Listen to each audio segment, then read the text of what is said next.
Welcome to Moving the Rock.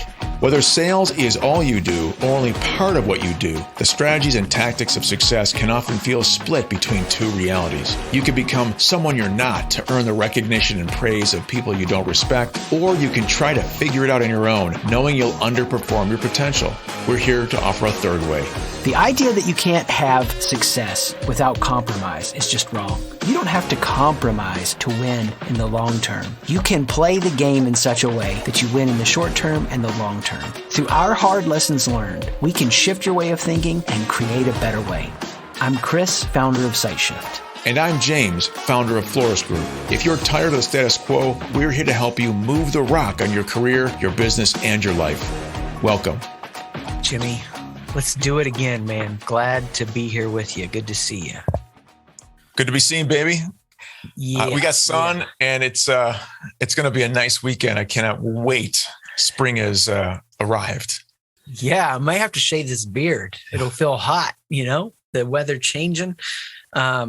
Speaking of it being hot, my excitement is bubbling over to introduce everyone to the other side of the conversation we kicked off on our last episode. The last episode, we talked about this dynamic, flexible part of who you are. And now today we're diving into this fixed part of your work, your role, how you show up. And I got to give you props on this because I would not know it existed if it weren't for our relationship. So this is going to be fun. Yeah. I know for me, as a little bit of a background, the work that we do at companies, I was on a search for a number of years. You and I have taken the tests, right? We've done all these things.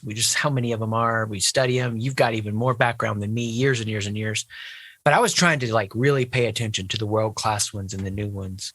But my frustration was, like we talked about in the last episode, they confuse the parts of you that you can change and the parts of you that aren't going to change. Because I noticed after years of leading people are going to do what they want to do, right? I mean, you can work with them all you want. So all that to say, I had this was like a conversion type experience, man. Experienced it, saw it for myself. We're going to be explaining what it is and what happened. But as we kick off here, I would love to start with this. And we're going to get in the science and the overview and the big picture. What has it done for you personally to have insight into the genetics of how you work that just aren't going to change? Yeah, the fixed part of me. Well, I'll tell you what. When what oftentimes happens when you receive a report, whether it's an assessment, an evaluation, or in our case, a measurement tool, you know how you do it. You look at it, you see how much of it lines up with your beliefs about who you are and your experience of who you are, and you judge the validity of the tool based on how much you agree with what it says about you.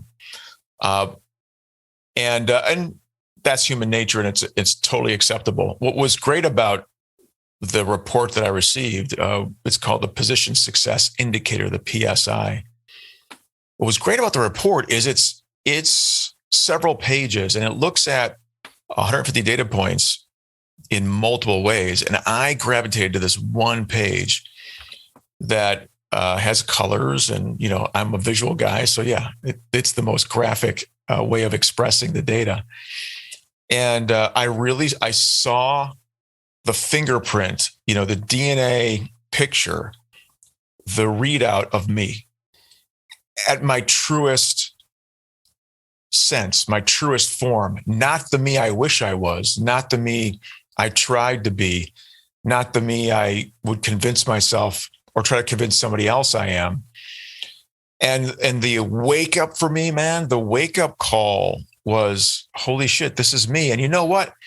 I can be everything that I want to be as this person. It kind of gave me the clarity, and it triggered a desire in me to kind of admit, this is who I am. This is, and stop fighting who I am, to kind of create the life or the role for myself that I thought I wanted. So many of us, so this is going deeper than you expected, Chris, but I think I love it. So many of us in life, we follow the shoulds, and we were raised to think certain things about what's possible for us. Is every human being on the planet, could every human being on the planet be the CEO of a multi-billion-dollar company? We might, granted, this is not true, but we might all think we could, but is it realistic? No. What's wrong with understanding? What's wrong with understanding how you approach problem solving and how you approach the world, and understanding what types of experiences, roles, activities, capabilities that you're best suited for? What's wrong with identifying that track and then becoming the best you possibly can be in that track? We're not talking about limiting your potential. We're not talking about squashing dreams. What we're talking about is, as you've said oftentimes, Chris, cooperating with what's unfolding. Well, how about cooperating with who you really are? What if you could stop fighting who you are? What if you could stop resisting who you really are and put all that effort and energy into becoming the best version of who you are? And Chris, for me personally, that woke up an entirely new way for me to look at myself, for me to help my kids understand themselves. Why not simply do what we always have talked to you about? Be the best version of you. All right. Well, where do I start? Well, what was amazing for me? The PSI gave me the welcome mat to understanding, to opening the door to who I really was, who I really am. Man, it takes me to an inspirational point that you've made a number of times that I'll come back to, but my own story is going to just validate how hard it is to really know yourself. I worked for a visionary leader, and I would see how they would come in and create problems and then let the team wrestle with solving it. And I didn't have this awareness at the time. I just saw that it would create so much disruption. Here was the issue. They were just doing what was top of mind, not being strategic. So it was too much. But what I took away from that was a healthy leader isn't going to burden their team that way. Falsely then tried to make myself something I'm not, a real strong finisher, operational strategic thinker. And then I'm not in my zone of genius. So I look at the PSI and it's like, I need to be in this place that I am abstract, conceptual, visionary. That's who I am. And if I am courageous in who I am and true to that, then I'm stepping into meetings, creating problems, right? Taking us to the next horizon. But I'm not doing it flippantly off the top of my head. I'm doing it strategically and measured and, in a pace and capacity the team can handle. And so there's, you and I have worked enough with leaders to know that so often, because of experiences they go through, they can trick themselves into thinking that they work in a certain way, but it isn't true to who they are. And sometimes when the data stares you in the face, right? Yeah. You see that, you get that permission, you relax, but it's going to mean some changes. And those changes are going to be natural to who you are, even if at first it feels uncomfortable because you're not used to it. Yeah. You say something inspirationally about this that I think is powerful, and I'd like you to explain more what you mean about it, that done right, when we understand this data, that each person has this role they show up in, or this way they work, I should say. There's no, you say, throw away people. What do you mean by that? Right. Well, when we think about developing healthy leaders, scalable teams, and growth cultures, it's normally in the context of a vision or a goal that the company has, its board of directors has, its CEO, its investors, founders, owners, whomever they have for this entity. And so we know that the only way for an organization to get there is by attracting and retaining the best possible people that they can for the absolute correct roles that the organization needs them to play. So So when I say there are no throwaway people, this goes back to this idea of why use measurement tools, why use assessments. Why have I for 30 years been searching for the right tools? Why have you been searching for the right tools? Well, the idea for me personally is in observing hiring managers. When I observe hiring managers, I observe people who, by default, because of their human nature, unless they have been coached to a higher level of performance or awareness, they choose to pick people who look like them, sound like them, act like them, unless they're coached out of that. They tend to be emotional. So the first great thing I see from you, I'm going to just grab onto that and make this decision easy. And then if that's in the first 5 minutes, the rest 90 minutes of our conversation could give me all kinds of signs about why you're not the right person, because I made a decision early, because I imprinted this emotional charge on you. You're going to get hired. We're all, and the same goes for the negative, right? And so we have a subjective way of hiring, even when we use scorecards and capture, the numbers or the scores that we give people. It's still more like judging, a floor routine in the Olympics, right? Pure subjective judgment versus timing a 100-meter dash, right? There is no argument. We have a photo finish and the time is the time. So it's very objective versus very subjective. So the value of these tools, Chris, is to help us counter our need as emotional beings to be emotional and to make emotional decisions. And when we do that, we recognize now all the biases and all the other things that cause us to think a certain way about someone in our organization, someone in our midst, all the political implications of who they might be, how they might operate. We can get rid of all that, and we can understand them at a core based on these 150 data points, and then truly understand where they can add the most value in our organization. Especially if we know them and we understand the institutional knowledge they have and the value they bring. If they don't fit in the role they're playing, or I have to move them in some way, I don't have to just throw them away. Or if I find someone that's not performing, so what do we do with them? Well, do we just throw them away, or do we look for a place in the organization that they can fit? Well, how do I go through that process? The PSI is the first step. Awesome.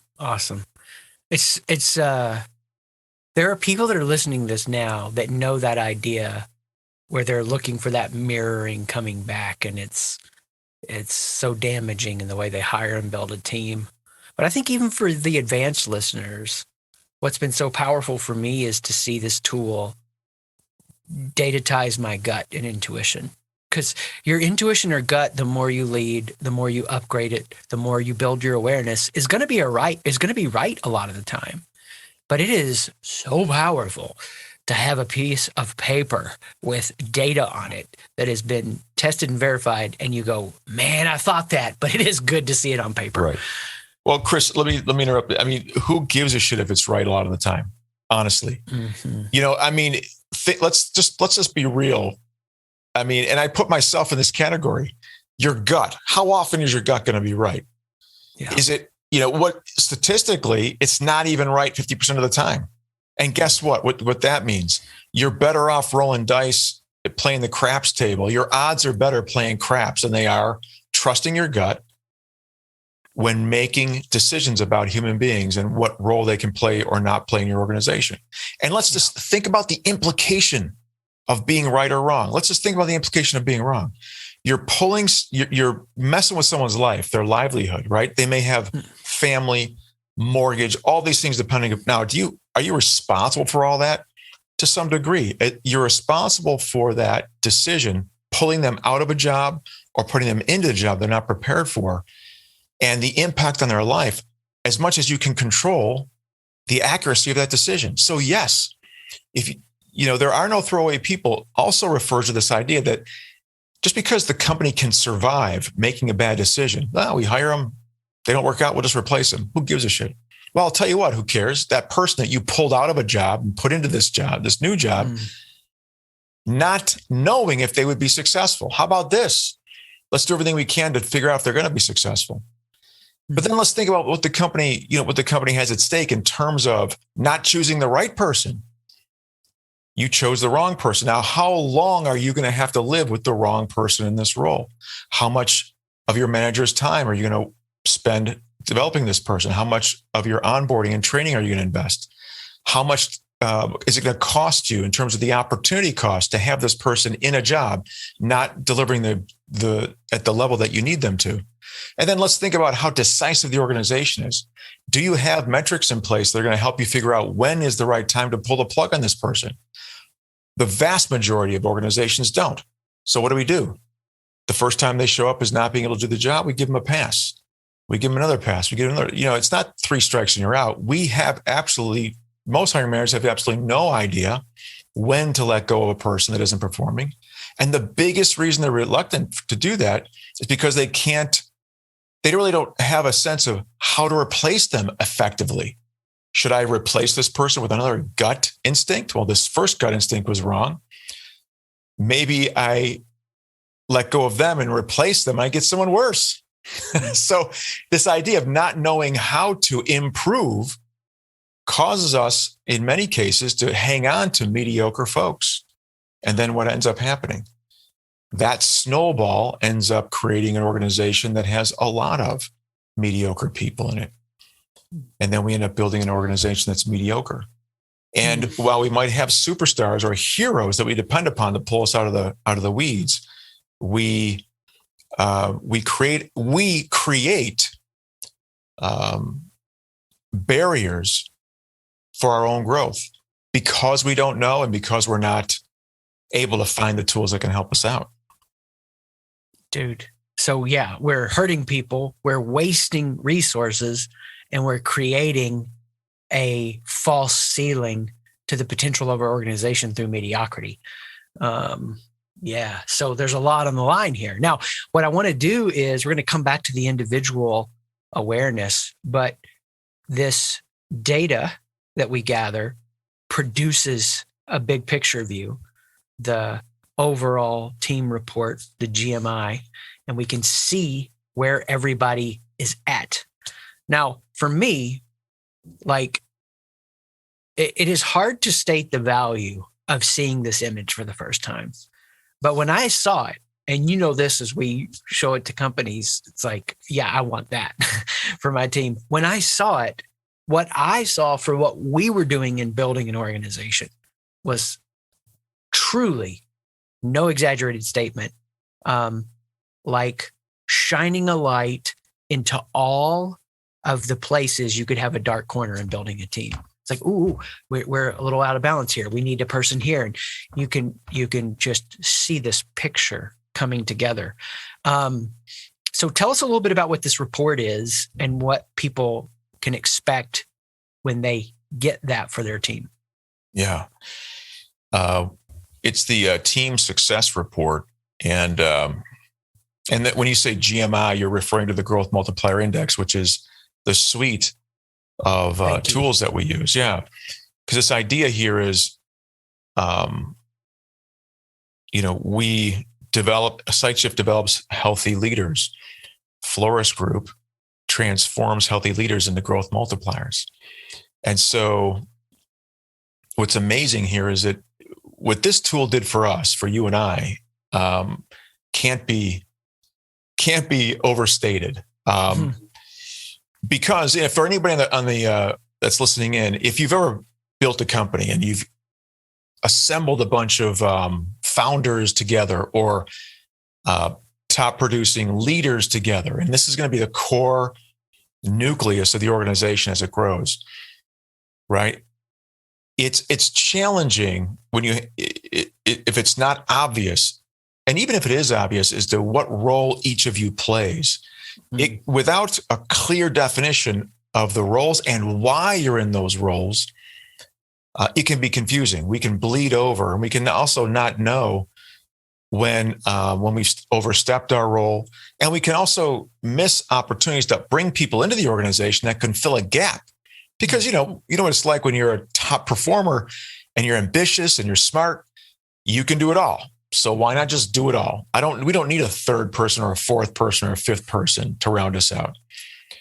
When in fact, what you and I recognized is we recognized our zone of genius, and we right away saw the gaps and said, okay, great. Now we know where to put other people. And now we can go search for those folks.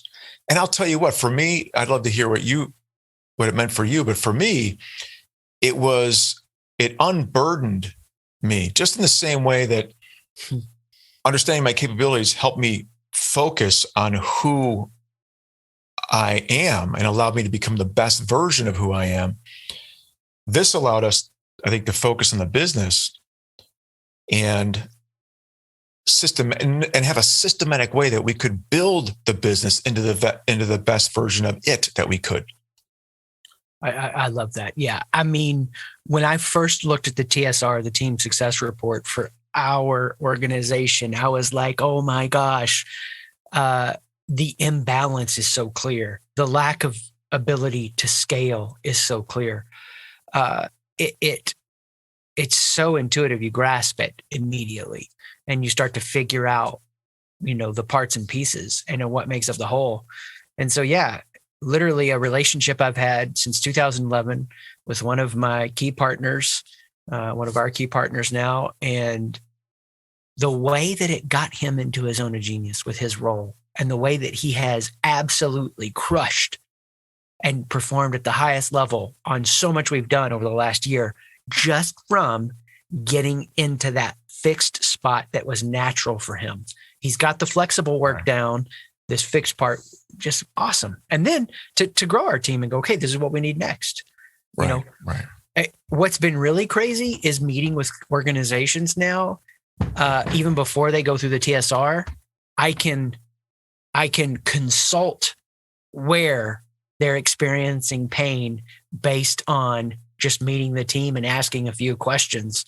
They're like, holy, how do you know this? How are you? Well, it's because this is this data. It's going to show you what we're seeing over and over. So yeah, for me, huge. And I would never build a team without it. Right. One of the things that you brought up for me is this idea. I talk about team often in the context of creating leverage, and the value of a manager or a leader leading a team is that, their value is in organizing those individuals so that you have a 1 + 1 + 1 = 5 or 7. There's leverage created by virtue of those people coming together. The value of them is more, right, than the sum of their parts. And that comes from the healthy leader and growth multiplier. Well, how do you get there? Well, when you're starting out a team or an organization, oftentimes it's common to have generalists, people who can do lots of things. And when organizations move into a scale up mode or a growth mode, a transformation must occur where the mindset of the organization now has to shift from generalists taking care of everything, right, into the development of more specialized roles.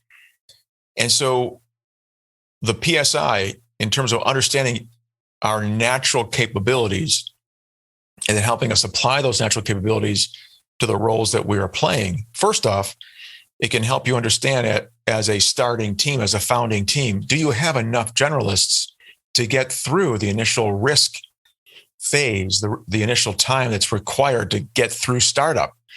If you've got too many specialists, you could be in trouble. But as you hit scale up mode, if you continue to hire generalists and you miss the opportunity to hire specialists, then you miss the opportunity to create scale, to create that leverage. Because as you scale, you want specialized people and specialized roles so they can become profoundly outstanding in those roles in the same way that it worked for us, Chris, as the same way you described our partner. When you can become focused, then you can become more disciplined. You can become more innovative. You can become more impactful in the organization. And when each member of the team is operating in their zone of genius and can deliver that kind of value, that is one way that you create that leverage and produce value that's way more than the sum of its parts. Yeah. That's just one of the benefits of thinking about this in a team context.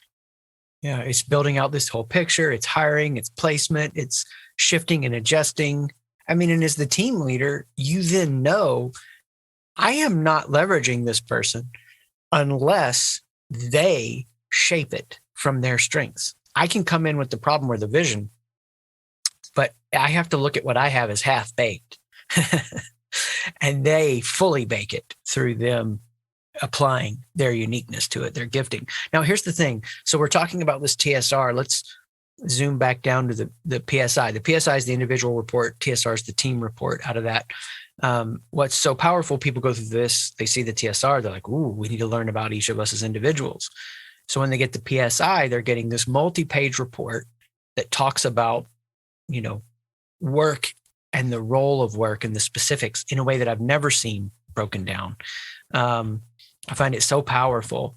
I want you to share a little bit about how that data is used to build a role description, right? So that you can match through hiring, through workforce, optimization and redeployment, people to these roles where they can excel. Yeah, that's a great question. So I think one of the value points that we should talk about here is that we talk about this idea of why assess and guess, why not measure and match?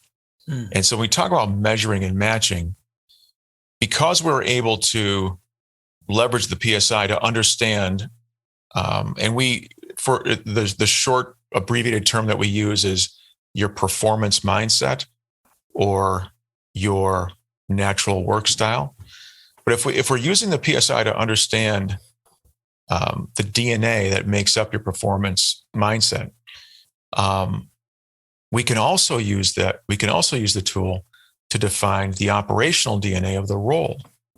So if we can identify what is required to be successful in a role, that using the PSI, then I can go out and I can measure the performance DNA of multiple people and identify which of those are the best fit for that role.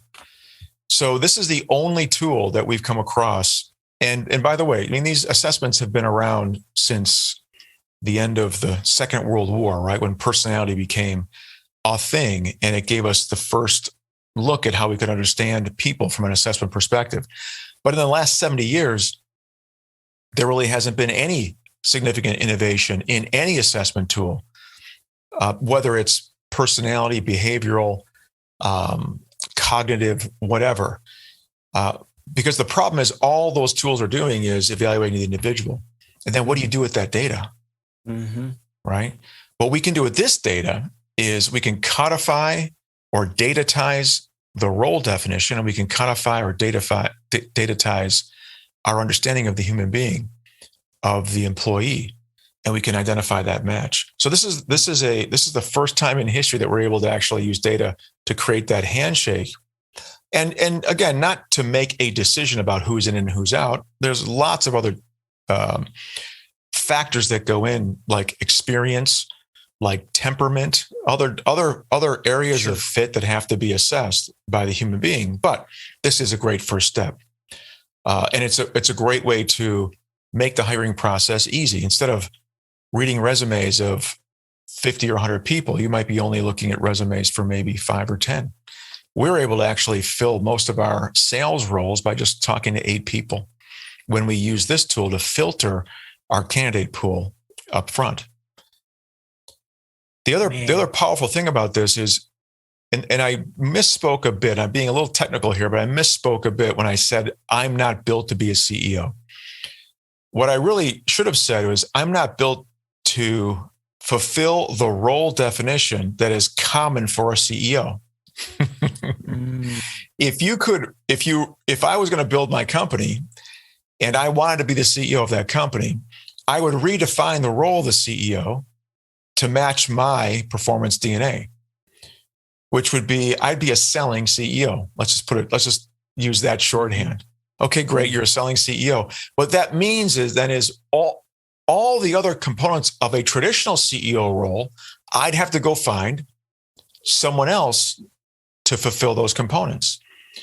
Now, what that allows me to do is to hold that title of CEO and have a very clear role definition that makes sense, but also not put my company at risk by making sure that I have people around me who can round out that role definition. So that's really powerful. What does this mean for an organization? Well, if you've got an employee that has lots of institutional knowledge that you want to keep, but they're not right for the role they're in, what do? Let's design a role just for them. So we design the role just for them. It fits them. Now, what gaps exist because of the transformation, the change that we made in the role definition? Who else do we have to backfill to help support that individual? You can see the decisions that we're making now about how to build our organization. This is very data centric. It's very accurate, and it's very empowering for a leader of an organization. You're guessing much less. There's much less room for error, and you're not wasting your time kind of wondering, are we making the right decisions? You're not delaying decisions. You become very decisive, very powerful. I think this would be a great way to zoom back out and emotionally appreciate how powerful it is to get this data.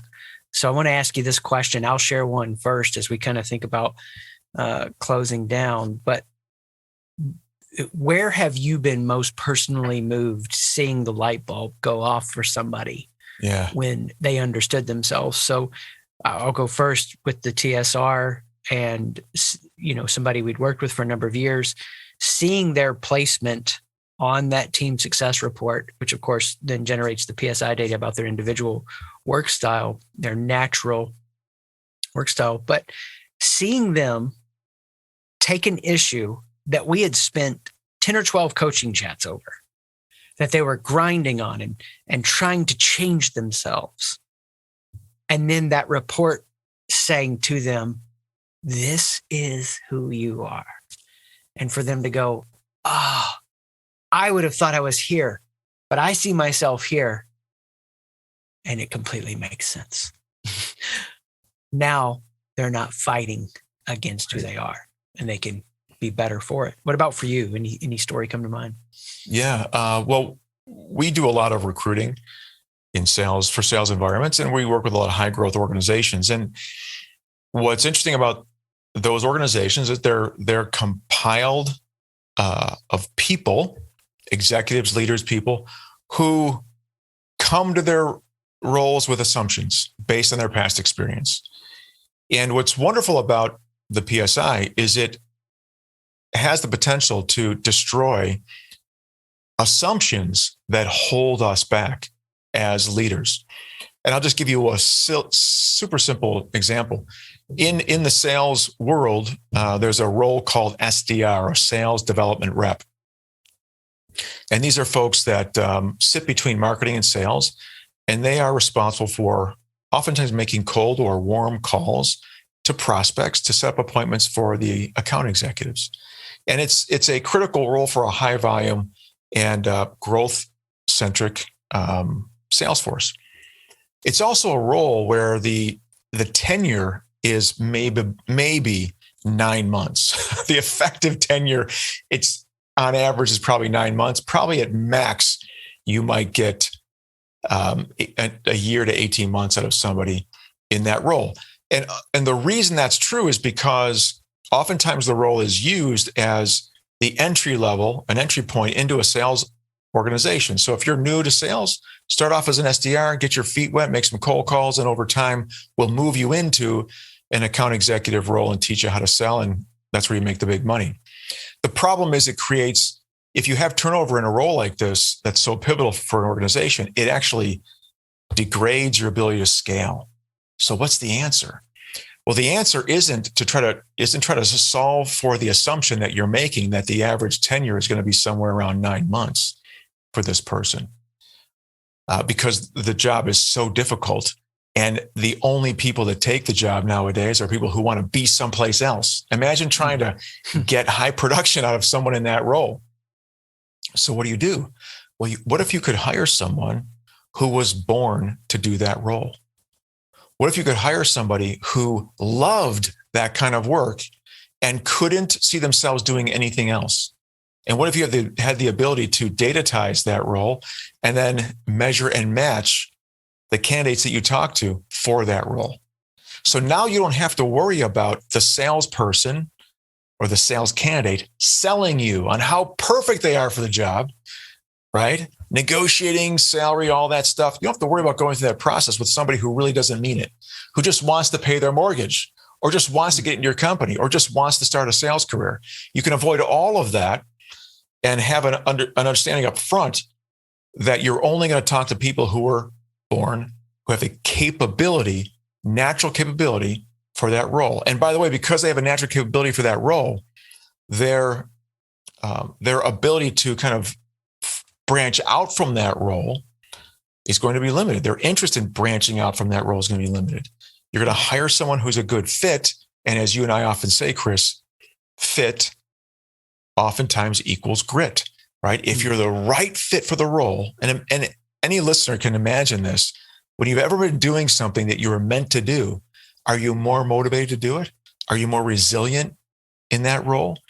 Are you more innovative? That's what the answer should be, yes. And that's what we find over and over again.